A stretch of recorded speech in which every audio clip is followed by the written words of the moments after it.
Hey, we're here with Owen with the American Suppressor Association. I honestly was unaware of this association, and when I came here and I saw what they're doing, I really wanted to create a video to make you all aware of what they're doing in the U.S. to help us with suppressors. There are multiple states where it's a flat-out felony to own a suppressor, and they're fighting that fight. Suppressors help you with hearing. They make gun ranges far less noisy so your neighbors don't complain. I have never once heard of a suppressor used in a crime. What they do is they help you with gun safety. Your hearing is very, very valuable. Suppressors help keep that hearing going, especially for the hunters. So can you tell me how this all got started? Yeah, absolutely. So thanks for having me. As you mentioned, my name is Owen Miller. I'm the Vice President of the American Suppressor Association. I've been with the association since 2016, but the association started in 2011, and it was started because a suppressor manufacturer employee who lived in Georgia wanted to be able to hunt with a suppressor, and it was not legal in Georgia. So he started the association with that effort in mind, and since 2011 we've been able to help legalize suppressor hunting in 19 states. Wow. And we've also helped legalize ownership of suppressors in 3 states where you couldn't even own a suppressor to begin with. And so, as you mentioned, suppressors are a modern-day hearing safety device for firearms. They've been around a little over 100 years since the first one was patented, and they reduce both the deafening sound of a firearm to a much less dangerous level. But it does not truly make a firearm silent. Nothing in the world can silence the report of a firearm, but a suppressor reduces that noise level to a safer level to where in many cases, for at least single shot exposures, it can be safe to shoot without the use of traditional hearing protection. But more often than not, for instance, today on a range like today where we're exposed to a lot of shooting all at once, you should still wear, a set of foamies or a set of muffs along with that suppressor to truly protect your hearing. Suppressors now, there's about 4 million or so in circulation as of current day, and they're legal to own in 42 states, 41 of which you can hunt with.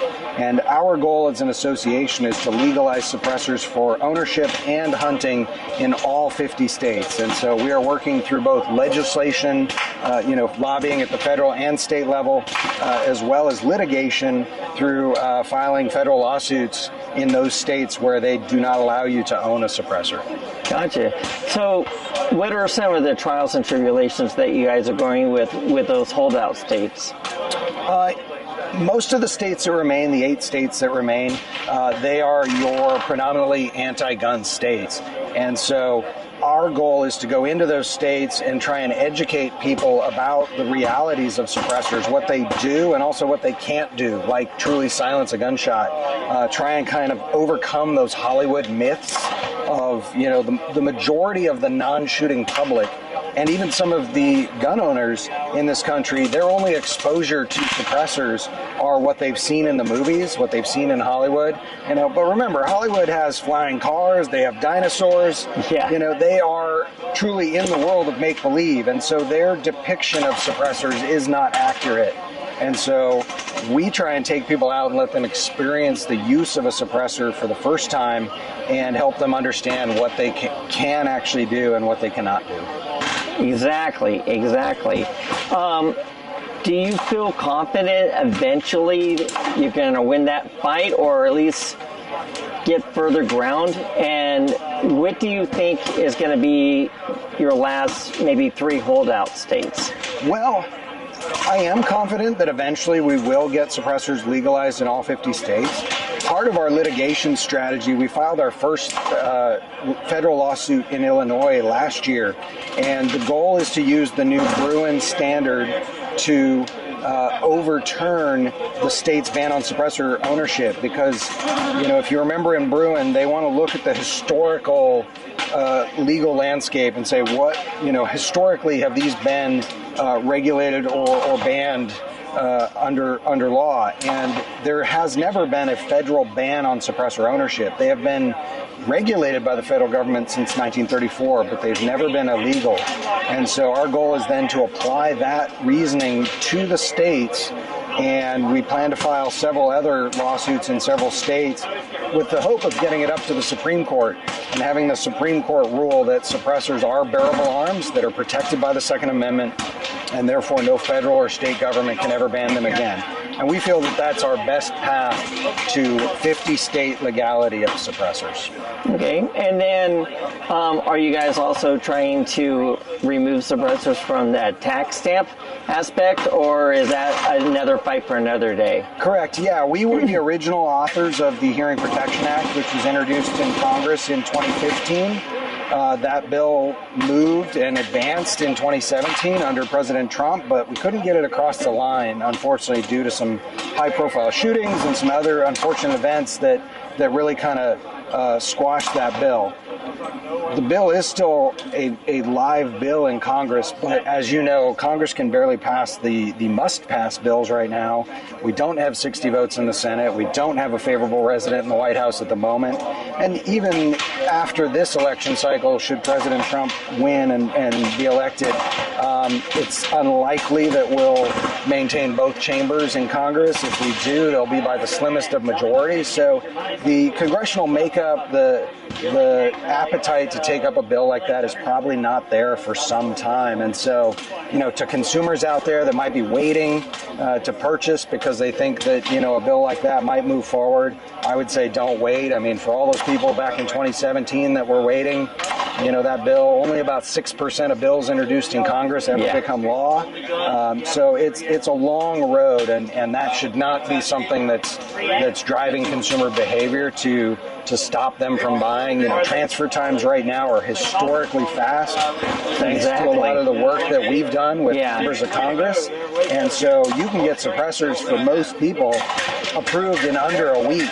And so now there's never been a better time to buy suppressors than right now. Oh, absolutely concur. The first suppressor I purchased, which was last year, took over 8 months. And then my most recent one, 2 days. And most people I talk to, it's averaging about 2 days. Some as simple within an hour.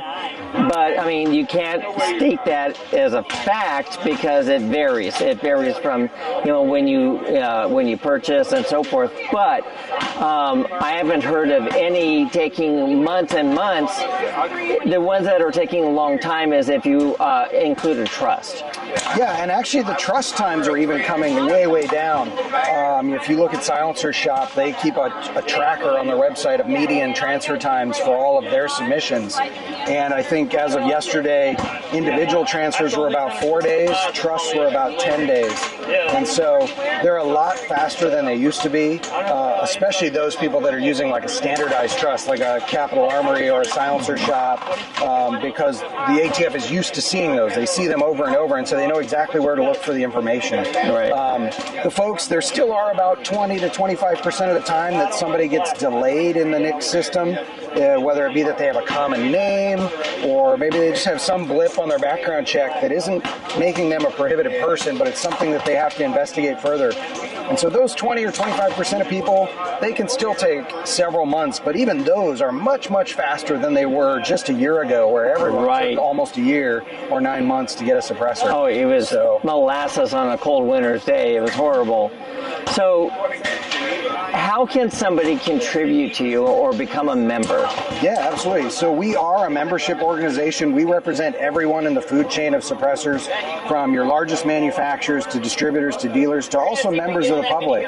So if suppressors are something you care about and you want to see fast transfer times stay, you want to see us win in the courts and legalize and protect suppressors across the country, then joining ASA is one of the best ways you can do it. We're the only organization that is dedicated strictly to suppressors, suppressor lobbying, suppressor legislation, and litigation. So you can go to asamember.com and sign up and become a member today, and that every dollar raised by ASA goes to helping advance suppressor rights. I will actually put a link to that in the description down below.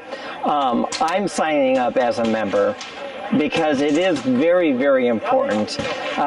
Every right that we have to protect due diligently. The moment you give up a single right, it allows them to use that as a catalyst to take away more. And if you care about gun rights and the Second Amendment, there is no logical reason for suppressors to be so stringent and strictly used. I mean, they're so perfect for hearing protection. Honestly, if gun ranges had specific days where they did suppressor only, it would be much better, especially for the community around gun ranges. There's a lot of positives to suppressors, and although some are expensive, a lot of them are very manageable. And if we got rid of that tax stamp, that would save another $200 on each of them. But thank you guys so much for all that you do. Yeah, absolutely, and thank you for your support. Appreciate it. Absolutely. Thank you. Thanks.